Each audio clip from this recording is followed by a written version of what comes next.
ရားသခင်ကကျမကိုတမန်တရားလမ်းပေါ်သို့ပြန်လဲဆွဲတင်ပေးတဲ့အတွက်ကျေးဇူးတော်ကိုချီးမွမ်းကြပါတယ်။ကျမဧဝံဂေလိပြောဖို့ကတော့စိတ်အားထက်တာပဲမဲ့လူကလည်းမပြောနိုင်တဲ့အခါမှာလာသမျှဖုံးလို့ကျမလက်ခံပြီးပြောတယ်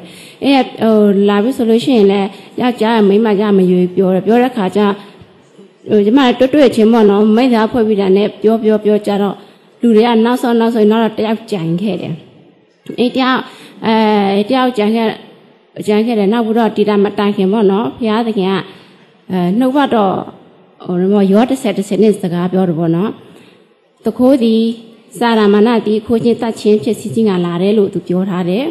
နောက်ဝိဆရာတစ်ပါးလည်းဒီမှာပဲထင်တယ်ပြောထားတယ်စာရမဏကတဲ့လာရင်စာရမဏရဲ့ရုပ်ရည်နဲ့မလာဘူးတဲ့ကောင်းကင်တမန်ရုပ်ရည်နဲ့လာတယ်လို့ပြောပါတယ်ဆိုတော့တကယ်လေကောင်းကင်တမန်ရုပ်ရည်နဲ့လာတယ်ကျမတော့တမန်တတိမရှိဘူးပေါ့နော်ဆိုတော့စာရမဏကသူ့ဖျားသားသမီးသူ့ရန်သူဘယ်လိုမျိုးရမလဲသူကချောင်းနေပြီမဲ့ကျမတိတ်တော်ညာလဲတမန်တတိမရှိတဲ့အချိန်ဖြစ်သွားတယ်ဆိုတော့တကယ်လဲလာတယ်စလိတ်မတောက်အရက်မတောက်ကိုမစားတက်ပြီးတော့တသက်ရက်လေးနဲ့လာတယ်ဆိုတော့နောက်သူကပြောလဲရန်ကုန်မှာနေတော့ဟာတဲ့ဆရာကြီးဥတ္တမောင်ထုံးတို့ရဲ့အသင်းတော်မှာ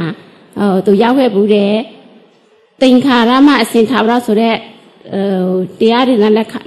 ကြားနာခဲ့ဘူးတဲ့ခွန်အားရတယ်နှစ်ချင်းခံဖို့တရှိတယ်ဆိုတော့ဒီတရားတော့နှစ်ချင်းခံမယ်ဆိုတော့ကျမတို့ဝန်တာတော့ဗောနော်ဘာဖြစ်အစနေဆုံးဧဝံဂေလိမပြောရတော့ညာလဲနှစ်ချင်းခံတဲ့ဒီခရစ်တော်တကယ်ပဲယုံကြည်သူဖြစ်တဲ့အထိနည်းနည်းလေးရေလောင်းပေးဖြစ်တယ်ဆိုရင်လည်းဝန်တာတော့ဗောနော်ဒီလိုနဲ့တော့ပေမဲ့အနေကြတဲ့ခါမှာသူ့တွင်တဲ့ဘယ်လိုဇာတရတစ်ချိန်မှာတော့ပေါ်လာတယ်ဘာလဲနေငါတဲ့ဗုဒ္ဓလာတာတဲ့ခရစ်တော်ကိုဆွလိုက်ပါတဲ့ဗုဒ္ဓဝင်လိုက်ပါပထမတစ်ခါပြောတဲ့ကျမဘာမပြောသေးဘူးဒုတိယအကြိမ်ပြောတယ်ညဘာမတုတ်ပြန်သေးဘူးနောက်တတိယအကြိမ်ပြောတဲ့အခါကျတော့ကျမပြောတယ်နေအားလို့ကျမဖန်ဆင်းတာမဟုတ်ဘူးကျမကိုလည်းကျမအတွက်လည်းအသေးခံခဲ့တာမဟုတ်ဘူးလို့ကျမကိုဖန်ဆင်းခဲ့ပြီးကျမအတွက်အသေးခံခဲ့တဲ့ပြရတယ်ကျမမစွန့်နိုင်ဘူးလို့ကျမပြောပါတယ်အဲ့ဒါနဲ့နောက်တော့ပြောလဲဆိုတော့နေအားလည်းတပည့်ဆုံးရောက်လို့ねသူကပြောတယ်။နောက်ကျမလည်းသက်သေခံပါတယ်။ကျမဘောနော်အပြစ်သားဖြစ်လို့ကဲဒီရှာလို့ခရစ်တော်ကိုကျမရဲ့ကဲဒီပိုင်ကြီးယုံကြည်လက်ခံလို့ခရစ်ယာန်ဖြစ်တာလို့သက်သေခံပါတယ်။သူကတော့ပတ်ဝန်းကျင်ပြောတော့ပေါ့ကျမခရစ်ယာန်ကြားထဲမှာနေလို့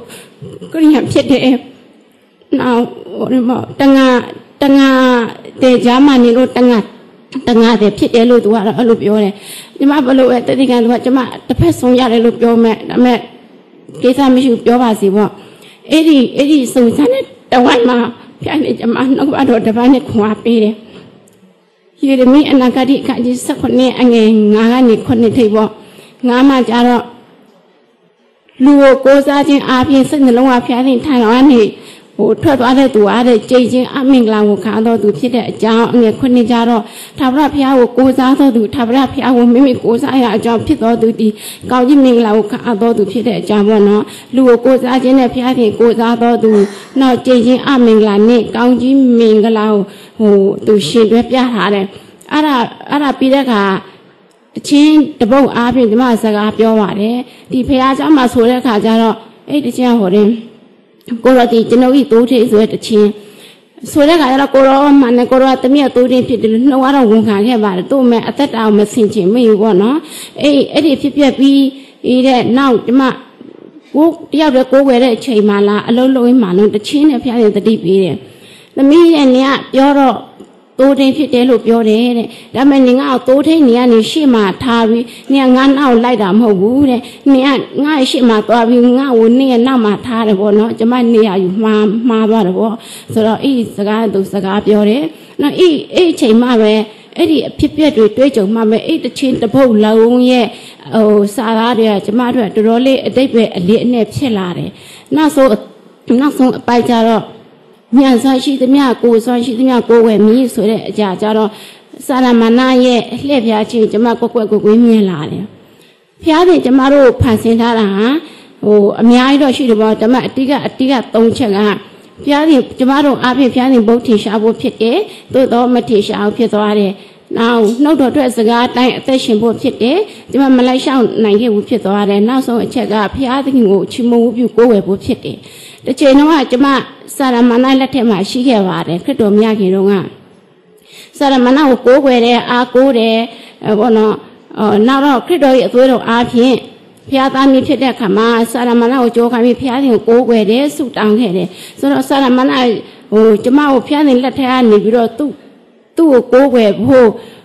လောကမှာရှိတဲ့အရာနဲ့ပြန်လဲသွေးဆောင်တယ်မတ်တဲ့အခန်းကြီးရဲ့အနေကိုမှာဆိုလို့ရှိရင်လည်းခရစ်တော်ကိုလည်းတောင်ထိုက်ပေါ်မှာတင်ပြီးလောကမှာရှိတဲ့အရာတွေကိုပြပြီးတော့ငါ့ကိုညွှန်ပြကိုးကွယ်မယ်ဆိုရင်သူကခရစ်တော်ကိုသွေးဆောင်ခဲ့တယ်ဆိုတော့နေခရစ်တော်ကိုဆွန့်လိုက်ပါဗုဒ္ဓဘာသာပြန်လို့လိုက်ပါဆိုတာသူ့ကိုလည်းကိုးကွယ်သိချင်လို့ပါပဲသို့တော့ကျမအတွက်ဆရာတစ်ပါးတစ်ခါတည်းမှပြောဦးတယ်ကျမတို့အနီးနားမှာတဲ့ယုံကြည်သူများနဲ့ဝန်းရစီပါဆိုတော့ကျမအတွက်ညီကိုမနမဒီဆရာသမားတွေဆူတောင်းပေးတဲ့အခါမှာဖျားစီနားညောင်းလို့ကျမတမပြလမ်းပေါ်ကိုပြန်နေဆွဲတင်နေစာရသူ့ကိုကိုးကွယ်စီချင်းလို့သွေးဆောင်တော်ညာလေစာရမဏရှုံသွားပါတယ်ကျမအတွက်သိခံတဲ့ဖျားစီကျမဆက်လက်ပြီးကိုးကွယ်ပါတယ်ဖျားစီကတော့ကျမတို့ကိုပေါ့နော်ဒီလိုသွေးဆောင်နေတဲ့အချိန်မှာသူကတော့အတင်းချမလုပ်ပါဘူးငါသမီးနဲ့ငါဖတ်ဆင်းထားတာနေ့ကိုငါနေ့အတွက်ငါအသေးခံခဲ့တာနေဟိုဘက်ကိုမသွားရငါကိုပဲကိုးကွယ်ရမယ်ဆိုအတင်းချမလုပ်ပါဘူးငါတို့ကိုလွတ်လပ်စွာရွေးချယ်ပိုင်ခွင့်ပေးထားပါတယ်ဆိုပြပိုင်ခွင့်ရှိပါတယ်ဆိုတော့ကျေးဇူးတော်ပဲပေါ့နော်ဖျားသခင်ကျမတို့တမန်တရားလမ်းမို့ကိုပြန်လဲဆွဲတင်တယ်လို့ဒီအတွက်ဖျားသခင်ကကျေးဇူးတင်ပါတယ်ဆုတောင်းပေးတဲ့ညီကောင်မများလည်းကျေးဇူးတင်တယ်ဒီမှာပြန်စဉ်းစားတယ်အချို့သောညီကောင်မတွေအသင်းတော်နဲ့ဝေးကွာအကြောင်းကြောင့်ပေါ့နော်မအားတာလည်းပြမအသင်းတော်နဲ့ဝေးကွာသလိုကြောင်နဲ့တရားမိန်းသားရဲ့အဆက်အသွယ်မရှိကြဘူးဆိုရင်ဝိညာဉ်ကိုကလည်းဘာဆုတောင်းပေးရမှလည်းမသိတဲ့ခါမှာဝိညာဉ်ရဲ့အင်မတန်အန္တရာယ်များပါတယ်လို့ခဏဆရာပြောလို့ကျမတို့အနည်းနားမှာပေါ့နော်ယုတ်ကြည်သူများနဲ့ဝန်းရစေပါလို့ဒီတော့တယောက်နဲ့တယောက်လည်းတတိထအမိန်ပေါ့နော်ဘုရားကျောင်းမလာတဲ့အခါမှာလည်းဆုတောင်းပေးခြင်းဖုံးဆက်သွေးခြင်းအားဖြင့်ဘုရားသခင်နဲ့ထံတော်ဘာကိုပြန်လဲနှီးစေခြင်းအားဖြင့်လှုပ်ချုံပါတယ်လို့ကြားနာသူရောက်တိုင်းအတွက်ကောင်းကြီးဖြစ်ပါစေရှင်